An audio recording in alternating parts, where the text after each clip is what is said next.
And so that takes us right into the main card. Oh my God, I don't think I've seen a juicier main card before in my life. So very excited for this one. Kicking us off is a light heavyweight bout between two top contenders, man. We got Thiago Santos on one side and Aleksander Rakic on the other. And you know, let's touch on Thiago a little bit. What an absolute beast, man. Like, who are his most recent losses against? John Jones and Glover? Yeah. Who I think should be getting the next title shot. Absolutely. I could not agree more. You know, and like, look at the level of fighting there, right? Yeah. And let's touch on that Glover fight, right? He seemed to be doing really well in that fight, especially on the feet, right? But the ground game, it just proved to be too much for Thiago.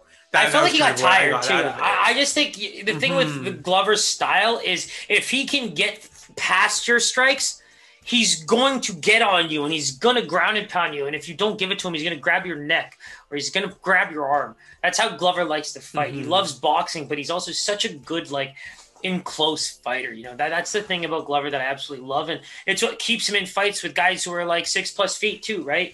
He just gets himself in there and does damage. And that's exactly what we saw. He even tired him out really well. Like, that was such a beautiful grinding fight. You know, I loved it. Oh, yeah, absolutely. And it has me pumped for this one as well, man. So, you know, Rakic on the flip side, right? He, you know, dominated Anthony Smith, right? Like, that was a great fight. And man, it was crazy to see how slippery he is, man. How he was able to get out of some of those grapples is just nuts. I totally agree. Because the thing with Rakic, I just felt like, you know, everyone's just so ready to praise him for striking. He's such a beautiful striker, volume striker, godlike power, you know. He's just putting guys like to absolute just devastation. If you're not getting knocked out, you're definitely feeling some serious pain. And that's where, like, you know, it's just such a good balance of big names with the Santos side. You know, those two losses, you can't have more credible losses in the light heavyweight division, in my opinion. Those are two of the most credible losses you could ever hope for. And then you talk about Rakic, whose striking stats are phenomenal, right? 89% takedown defense, and the guy just throws at a clip of 4.66 per minute and only takes 1.99 shots. So, like, he's a pretty good striker, but he likes to lunge. He just goes in there and he just throws for power. So he's kind of crazy. And Thiago Santos has power himself. Like, he likes to throw body kicks. He's got really powerful legs, you know. And so for me, it's like, if he wants to try and keep the distance and power, like, attack those legs and really wear him down, you know, that's a great strategy for Santos. And maybe even, you know, once he gets him a bit tired or gets his legs a little wobbly, like, take him to the ground, start using some of that jiu-jitsu. I think these are two guys that are going to be able to showcase the striking, but maybe it's the rest of the game that might be able to help them out. Both guys definitely don't like going to the ground anyway. Yeah, no, for sure. And you know, those lunging punches really stood out to me as well, right? They bring a lot of power behind them, but they also, you know, open you up a little bit as well. And let's see if Santos can kind of take advantage of that. Well, it's vice versa, right? I think for both guys, it's just when you have strikers that are looking to be technical, it comes down to who makes the first mistake, right?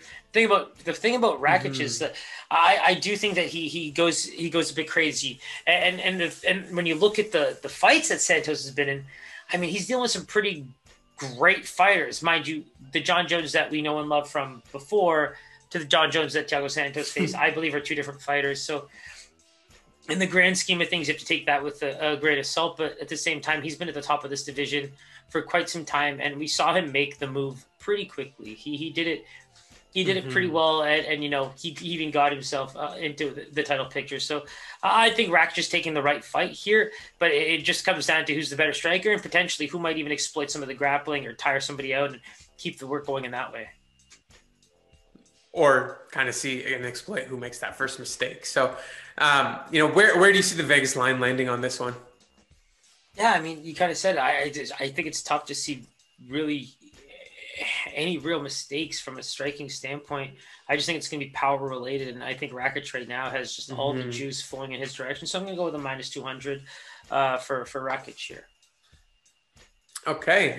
My initial lean was that, you know, it might be a little closer in terms of odds. I do think Rakic will be the favorite here. So I'm going to go with a -140 for Rakic. Sounds good. What did you said? -200? Yes, sir.